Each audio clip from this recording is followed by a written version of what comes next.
Hey guys, welcome to another lesson of learning Japanese. Today we're going to learn how to say would you like to blank or won't you blank, and the blank in there would usually be a verb asking if somebody wants to do something. And in order to do that, we are going to use the pre-mas form of the verb, and we are going to follow that by masenka. So this construct is usually used to make a suggestion towards a certain activity or to invite somebody to engage in a particular activity, but in some cases it can literally be interpreted to mean a kind of negative form question. Maybe a question something along the lines of, wasn't George at the tennis courts yesterday, or something like that. And this form is very similar to the ma shou form that we covered in a previous video, in that it's kind of inviting somebody to do an activity or kind of implying that we should do that, but this is much less assertive, and it softens the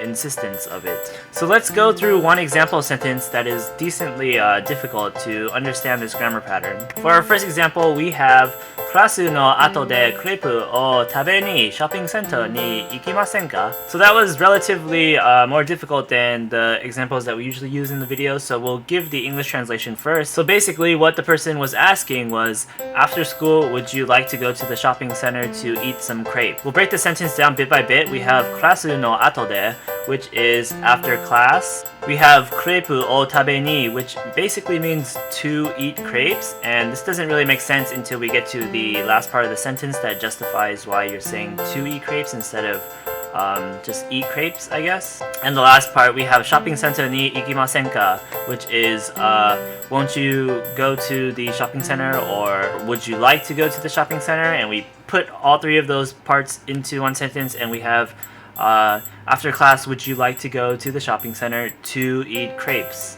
So there's a decent amount of grammar in that sentence, but of course we're only focusing on the masenka part, or the ikimasenka part, because that is the part that is inviting the person or asking if the person would like to go to blank blank blank, the shopping center, which is kind of irrelevant right now. So you'll notice that we are using the verb iku, because iku means go, so we're using that, and we change that into the pre-mas form, which is basically the mas form without the mas at the end. So what is the mas form of iku? It is ikimas. So we have ikimas, we take out the mas, so we have iki. Then, as per the grammar pattern's guidelines, we add masenka after iki, so we have ikimasenka. And with that, we have would you like to go instead of just to go. And yeah, that should be the good enough explanation for how that sentence is working with the verb, pre-mas verb plus masenka to mean would you like to verb.